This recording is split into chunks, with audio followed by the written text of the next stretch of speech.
Hi, this is Chandra from Red and Her Adventures. I've decided to try a new format, something different, something new. Not entirely new. I did study an art degree and I ended up doing a lot of watercolor paintings for my art degree. But that was last year, and I realized to my shock the other day that I hadn't really painted anything in the last 7 months, so I'm a bit rusty with watercolor.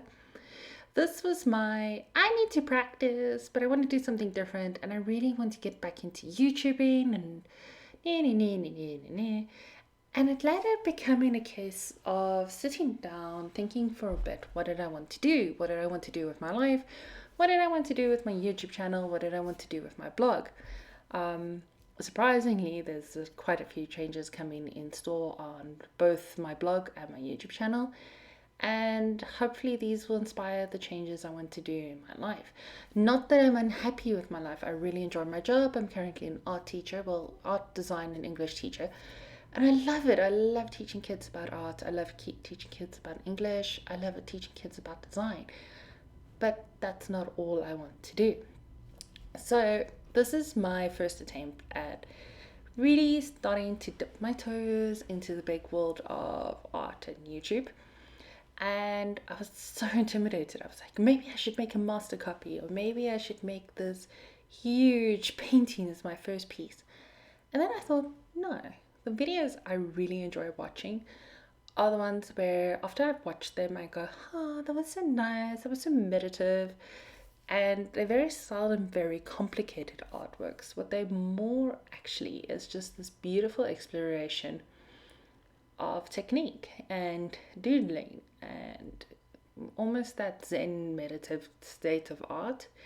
So I was like, okay, you know what? Screw it. I can do this. I can make art videos. I can show the world that I'm rusty. I can live with the fact that I'm rusty, make a few bloopers, and share the whole process of being an artist, of being a formally trained artist who's rusty and needs to get back into the game.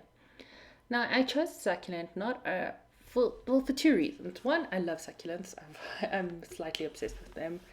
I don't think my life fiance knows how often I put down the succulents when I go shopping for groceries because, well, we can barely keep the catnip plant alive. Why am I going to buy more plants? But I figure we've been keeping the kittens alive, so maybe more plants is not a bad thing. Anyway, I love succulents. I know they're a little bit hipster and everything, but my grandmother has this huge garden of desert roses, and they're so pretty. And I love the colors. They just come in the most amazing colors. And a while back, I doodled a very quick sketch of a succulent on top of one of my sketchbooks, a brand new sketchbook. And I posted the picture on Instagram.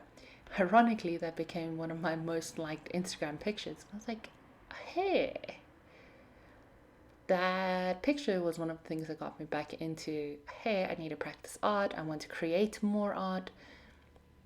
And so it became a case of, you know what, let's launch the YouTube channel doing succulent, painting a succulent. Well, you may be wondering why the colors aren't that great. I'm not using gouache paint. I'm not using designer gouache. I'm not even using my best watercolor paints. I'm using a palette I recommended to my students as something they could afford, to practice with. It's called the Decker Fondant. It's a German palette. It's got 24 colors. It's super blendable.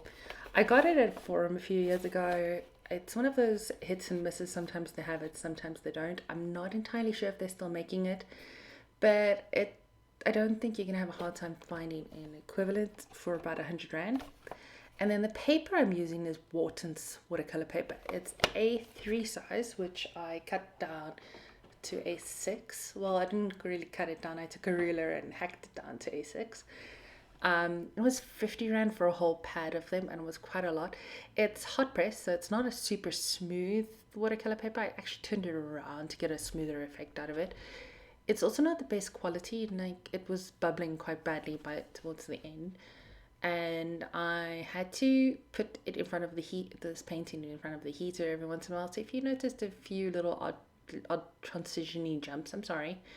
That was probably where I was drying it in front of the heater. I tried to make the jumps as smooth as possible. But as I said, I'm still learning how to do this. So what you can see is how I'm breaking a lot of the rules. I'm working here very wet into wet, but also allowing some drying time in between so you get some rougher gradients. I'm not going to really talk much further. I'm going to actually start playing some music so the video is a little bit less me talking, and a little bit more, hey, look, art, ooh, look, art. Anyway, I'm planning on uploading the video every Tuesday, so keep your eyes out. I will also put links on this on my blog, as well as any material I use. I did use a Pentel ink pen. It's the Pentel ink pen, and I can't see it right now in front of me, but it's the brushy pen.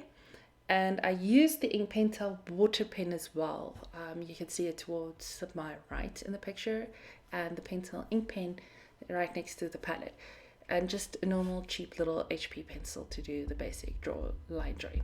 Anyway, enjoy the rest of the video and let me know what you think.